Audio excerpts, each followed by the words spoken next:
Ya, jadi kami dari kelompok 1 kelas PTM 6 akan membawakan sebuah presentasi dari buku Sigmund Freud yang berjudul Civilizations and its Discontents. Nama saya adalah Raden Afizar Malik Abdul Rohim. Lalu juga nanti ada teman saya Muhammad Taufik dan Arsalan Banyu Aji. Bahasan yang akan kami bahas dari buku ini adalah bab 1 dari buku ini ya. Jadi Civilization and its Discontents adalah buku yang ditulis oleh Sigmund Freud, yang kita bisa bilang sebagai penemu atau bapak atau pendiri dari psikoanalisis. Nah, buku ini ditulis pada tahun 1929. Dalam bab pertama, Freud itu kembali mengangkat mengenai agama itu. Jadi sebelumnya itu Freud itu sudah menulis buku yang mengangkat sebuah agama. Dalam bukunya itu namanya The Future of an Illusion, yang ditulis 2 tahun sebelumnya, yaitu di tahun 1927. Nah, dari buku Future of an Illusion itu, Freud menulis bahwa agama terorganisir, seperti contohnya ya gereja, pada dasarnya merupakan sebuah bisa dibilang kelainan mental yang kolektif. Mengapa demikian? Menurut Freud, agama telah menjinakkan insting-insting asosial dan menciptakan juga semacam perasaan komunitas yang berdasarkan dari seperangkat kepercayaan yang sudah dimiliki bersama. Kepercayaan atas Tuhan, kepercayaan atas nilai-nilai, atau juga kepercayaan atas hal yang baik dan hal yang buruk, gitulah. Dan menurut Freud, hal inilah yang bisa dibilang membentuk dan membantu mendirikan sebuah peradaban manusia. Nah, meski demikian, menurut Freud juga, agama terorganisir inilah yang mengorbankan secara berat istilahnya psikologis individual, dan bisa dibilang menekan individualitas manusia itu sendiri dengan membuat ia secara terus-menerus ditempatkan atau disubordinasikan di bawah sebuah figur atau sebuah figur primal yang bisa dibilang sebuah figur bapak, figur ayah, yang dalam agama itu bisa dibilang menjelma jadi sebuah Tuhan. Nah, kita kembali ke buku Civilization and its Discontents ini. Jadi dalam bab ini, Freud berkata bahwa terkadang seseorang pada umumnya itu menggunakan standar-standar yang palsu gitu dalam mengukur sesuatu sebagai kekuatan atau kesuksesan, kekayaan. Itu hal-hal itu dijadikan sebagai standar untuk mengukur kualitas sebuah hal gitu loh. Dan terkadang seorang itu sering meremehkan gitu loh nilai asli dalam kehidupan. Dan dalam hal ini Freud juga mengakui bahwa dunia manusia dan kehidupan mentalnya itu sangat beragam. Jadi kita tidak bisa menyamakan pikiran manusia A dengan manusia yang lain gitu loh. Setiap orang memiliki bagian kepribadian dan kepikiran yang berbeda-beda. Nah, hal ini digarisbawahi ketika dalam buku dalam bab ini Freud menceritakan bahwa temannya Freud yang membaca buku Freud 2 tahun lalu yang bernama itu The Future of an Illusion itu, yang membahas tentang agama, temannya Freud itu setuju dengan teori Freud bahwa agama itu merupakan sebuah kelainan kolektif. Namun temannya Freud juga mengatakan bahwa Freud itu bisa dibilang tidak mengapresiasi secara betul apa yang bisa dibilang sebagai sumber asli dari sentimen agama itu sendiri. Mengapa orang mengikuti agama, mengapa orang beragama.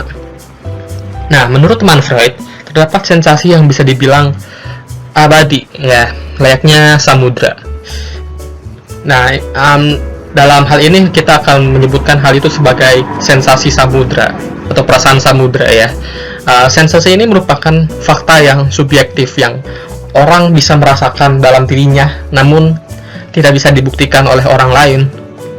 Dan sensasi ini pula yang merupakan sumber dari energi religius yang dimanfaatkan oleh institusi-institusi agama seperti gereja atau sistem-sistem agama lainnya. Nah, seseorang dapat mengatakan bahwa dirinya itu adalah orang yang religius atas dasar bahwa ia merasakan sensasi samudra ini. Nah, walaupun orang tersebut bisa menolak adanya kayak kepercayaan, menolak adanya Tuhan, menolak istilahnya ilusi, tapi mereka bisa dibilang tidak mungkin menyangkal perasaan samudra ini, perasaan mendalam, perasaan primal ini. Nah, hal itu yang diutarakan oleh temannya Freud, dan Freud juga dari perkataan ini Freud mengakui bahwa dia mendapatkan kesulitan untuk memahami perasaan samudra ini. Mereka bisa dibilang Freud kesusahan gitu loh dihadapi dengan kenyataan ini. Freud mengakui bahwa ia tidak bisa merasakan sensasi samudra ini dalam dirinya, dan ia pun mengatakan bahwa perasaan samudra ini tidak bisa dikarakterisasi karena seperti yang saya bilang tadi, tiap orang itu punya karakteristik yang berbeda-beda dalam perasaan samudra ini. Ada yang bisa merasakan, ada yang cuma bisa sedikit, ada yang tidak merasakannya sama sekali. Jadi tidak bisa dikotak-kotakan begitu saja. Nah, yang menjadi pertanyaan adalah karena Freud juga sangat tidak bisa menyangkal perasaan ini ada di dalam orang lain. Yang menjadi pertanyaan adalah bagaimana hal ini bisa diinterpretasikan secara benar, dan apakah hal ini bisa dianggap sebagai alasan dari kebutuhan manusia terhadap agama. Nah, bagaimana hal itu dijawab? Hal ini akan bisa dibilang akan dijawab oleh teman saya setelah ini, dan perasaan sensasi samudra tersebut juga akan dijelaskan lebih detail oleh teman saya setelah ini. Ya, sekian bagian dari saya. Terima kasih. Lalu saya Taufik akan mencoba untuk menjelaskan lebih lanjut presentasi dari teman saya mengenai Civilization and its Discontents dari Sigmund Freud. Menurut Freud sendiri, manusia memulai peradaban ketika mereka bisa berdiri tegak, yaitu cocok dengan tahap evolusi. Nah, ketika mereka mencapai tahap ini, manusia juga mulai menyadari bahwa untuk mendapatkan sesuatu atau menghasilkan sesuatu atau meningkatkan sesuatu, maka mereka harus melakukan suatu usaha, yaitu bekerja. Nah, untuk mendapatkan efektif dan efisiensinya dari pekerjaan itu, maka manusia mulai membentuk suatu kelompok yang nanti mungkin kita akan kenal sebagai suatu keluarga. Nah, kehadiran keluarga ini juga dikaitkan dengan munculnya anggapan bahwa keluarga ada sebagai pemenuhan kebutuhan hasrat seksual dan kebutuhan.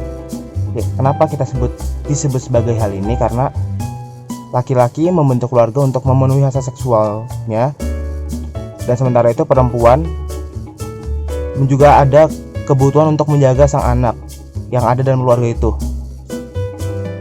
Pada akhirnya, Sigmund Freud berpendapat bahwa cinta dan kebutuhan adalah salah satu faktor pendorong yang paling penting dalam kehidupan manusia, dan itu juga terbukti dari meningkatnya peradaban karena peran keluarga itu sendiri. Namun, cinta yang berdasarkan suatu hasrat seksual itu lama-kelamaan kian berubah maknanya dan mulai mendapatkan makna-makna lain, yaitu seperti adanya cinta yang tidak berlandaskan hasrat seksual. Nah, cinta yang seperti ini tuh bisa kita temukan dalam kayak orang-orang yang di gereja seperti Santo Fransiskus dari Assisi yang baik dan dermawan terhadap orang-orang miskin dan sebagainya, dan itu dianggap sebagai tingkatan tertinggi dari sebuah cinta atau aim inhibited love menurut Sigmund Freud. Lalu cinta juga berperan penting dalam pembentukan masyarakat, namun tanpa disadari mereka menjadi saling melimitasi masing-masing.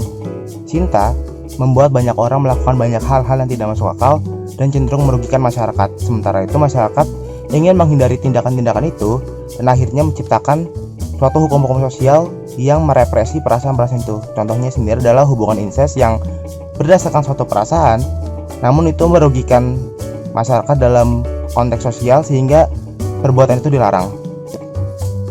Cinta pada akhirnya bukanlah sebuah jawaban untuk masyarakat karena pada dasarnya masyarakat lebih membutuhkan suatu hubungan yang lebih kolektif dengan banyak orang dibandingkan sebuah hubungan cinta yang biasanya hanya berdasarkan dua orang.